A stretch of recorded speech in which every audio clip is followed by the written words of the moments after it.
भीष्म और धृतराष्ट्र को मिला था अपने पुराने जन्मों के कर्मों का फल।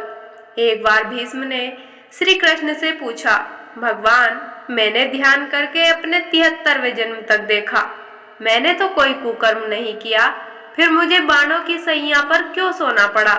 तो श्री कृष्ण मुस्कुरा कर बोले, हे संयम मूर्ति भीष्म, 73वें जन्म के पहले 74वें जन्म को देखेंगे तो आपको पता चलेगा कि जब आप किशोर थे तब वन में घूमने गए, वहां पत्ते पर बैठी टिड्डी आराम कर रही थी और आपने जानबूझकर उसके शरीर में अनगिनत कांटे चुभोए थे, वो भी बिना उसकी किसी गलती के।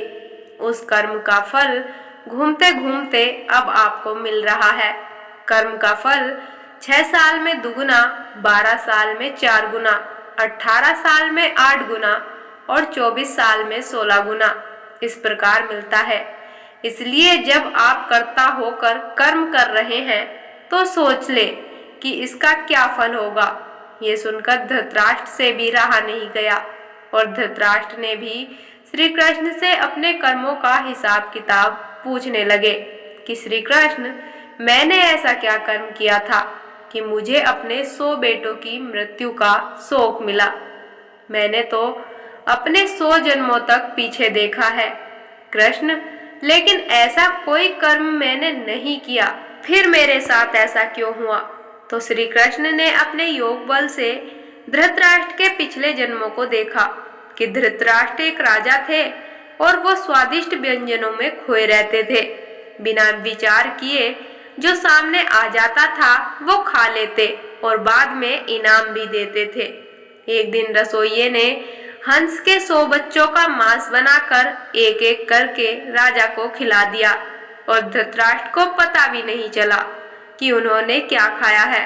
श्री कृष्ण ने कहा, धृतराष्ट्र जी, आप अपने पिछले जन्म में स्वाद में अंधे हो गए थे, तभी आप इस जन्म में अंधे बने हैं और तुम्हारे पुण्यों के प्रभाव से 100 जन्म तक तो तुम्हें इस कर्म का फल नहीं मिला, लेकिन इस जन्म में हंस के 100 बच्चों को खाने का फल तुम्हें मिल गया, तभी तुम्हारे 100 पुत्र मारे गए।